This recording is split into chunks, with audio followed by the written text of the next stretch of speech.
Hey guys, Greg VENUTO here, a Clockwork Drummer, and I want to give you an introduction on a new playlist. The videos are older. They're one of the first videos that I did, but it's called Buddy Rich Tech.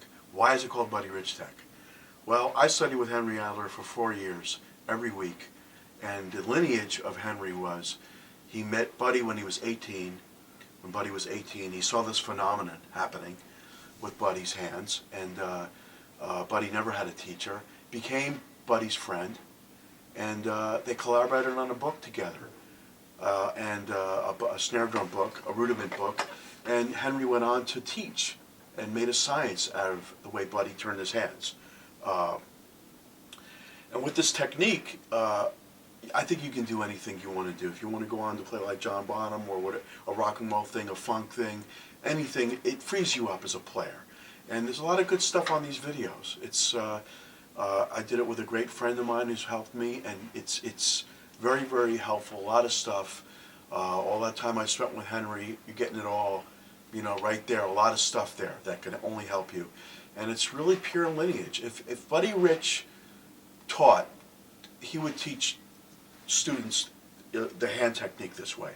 And you know, the other stuff you have to do on your own, the feet thing, getting into great drummers, other great drummers, you know. But this gives you a great beginning, you know, for technique. And I back my stuff up. I've got a lot of videos, you know. It's not coming from an ego, but I have a lot of stuff that backs my stuff up. And this is really a pure lineage of the way Buddy turned his hands. And feel free to comment, you know, and maybe stuff that you want me to do, and to help you, you know, because it's your channel. And all right. Hi, my name is Greg, and I wanted to go over some Henry Adler stuff that I think he's been a forgotten teacher. I really do, and I think that he was who's who of New York City drum teachers and drummers, and I want to just go over 4 things that I did with Henry that a lot of people have commented on. The thing I call the God stroke, which is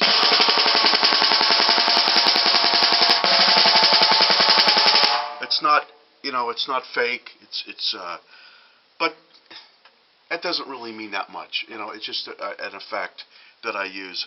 But I want to go over just some standards in my technique that may help you, you know, in your drumming. And one thing we did that was, you've all heard about isolating the wrist at first. So basically, I have a fulcrum point, which is a point of balance, which a lot of teachers teach that way. Henry never mentioned the Moeller technique. I went through a lot of books with Henry.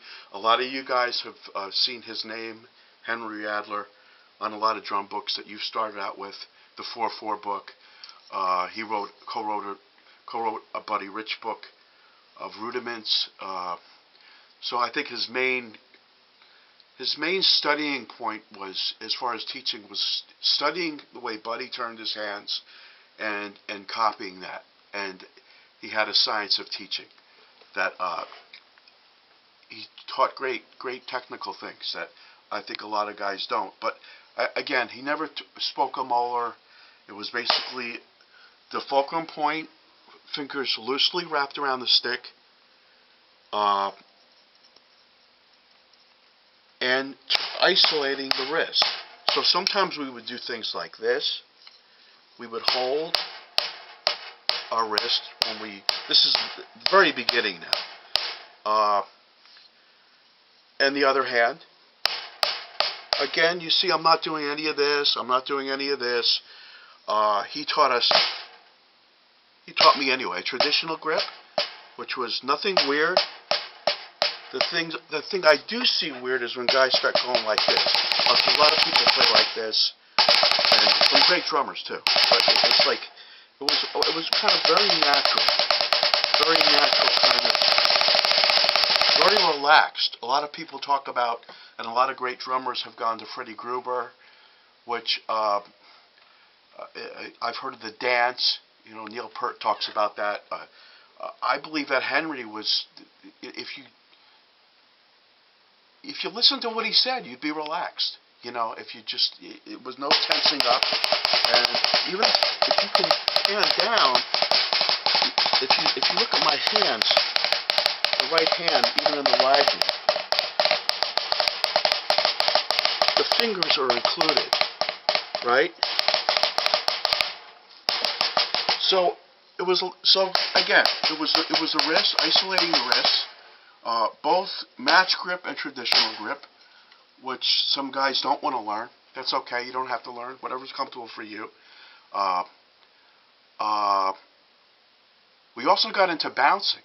So all the books that I did with Henry, we would do the whole book with a bounce.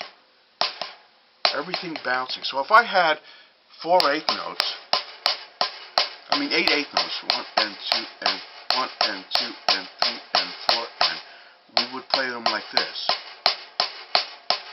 See that? See how I'm bouncing?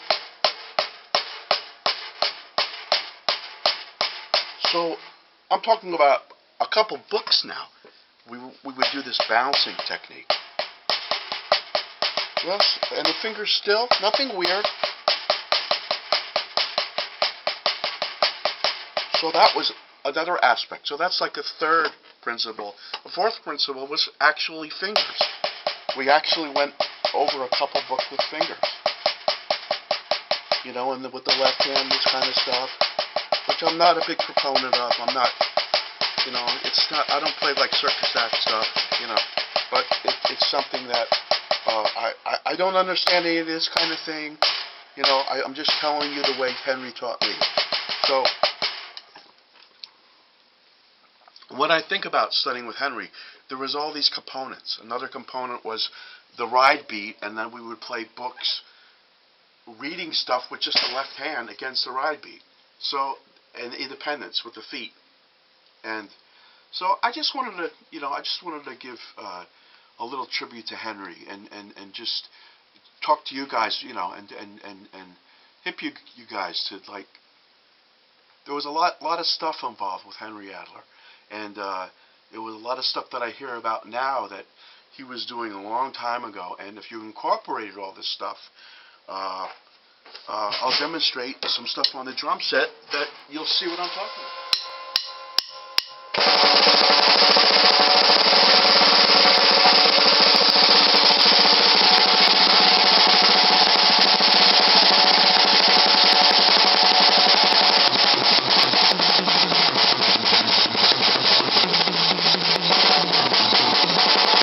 Very relaxed, you know, and even like when a groove like this.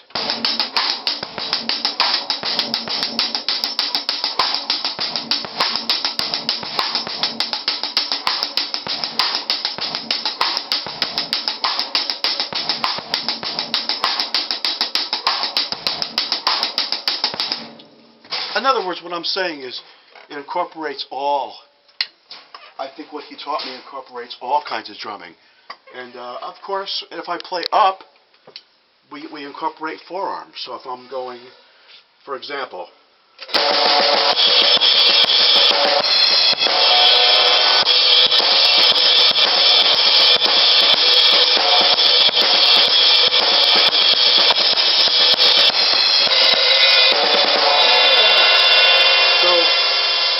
a lot of people talk about John Bonham. Bonham was very relaxed, you know. So anyway, I thought I'd give you a little demonstration, and that's it. And I'll take you out.